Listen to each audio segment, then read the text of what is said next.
monstrosity, something outrageous or offensively wrong, monstrosity. The essential question we're looking at today is, what do monsters teach us about human nature? We are going to look at 4 different types of text from 4 different perspectives, and it's going to help us come to a better understanding of monsters before we had walking in the door.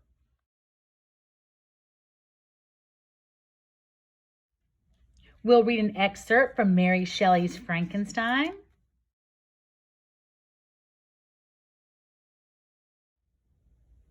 Another article from a biologist about monstrosity.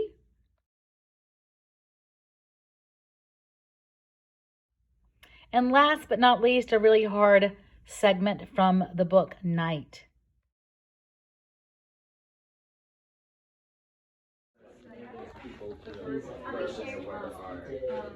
Yes.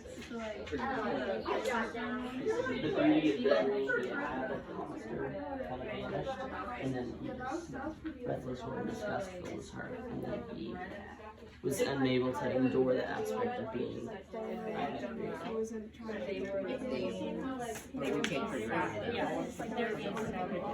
That's awesome. Jot this down. That's good stuff. Just jot it down.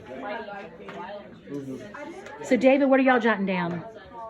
I just put down that one. Okay, what was it? I think monsters kind of represent our fear of the unknown. Great. Keep on going. Dave. And it could be keywords you circled. I guess instead of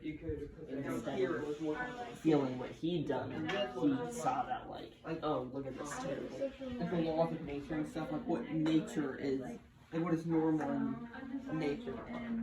I don't think there's anything. Yes.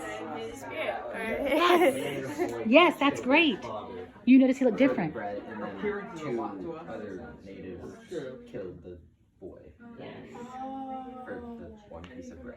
What do y'all have going down? Oh, wild beast, animals, savages. Great. All that has to do with monsters. And does it also tie into human nature? Yes. Yes. Oh, how? Oh, well, because like in this one, they were literally biting each other, tearing each other Can you apart. believe it? It's like how new. They're voluntary because it's called like the Fire Society.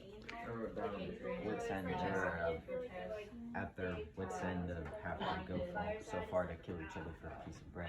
Yes, desperation, right? Good. Keep going. Well, for this, I was like, I was thinking it kind of looks like a 4-year-old having a tantrum. So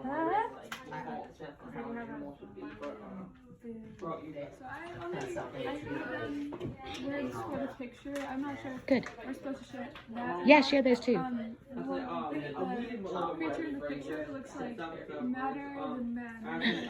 Extremely Indian, just like they're stomping on the ground. Good observations. When people are filled with hatred, they become savages. They're no longer humans, but animals of their own desperation.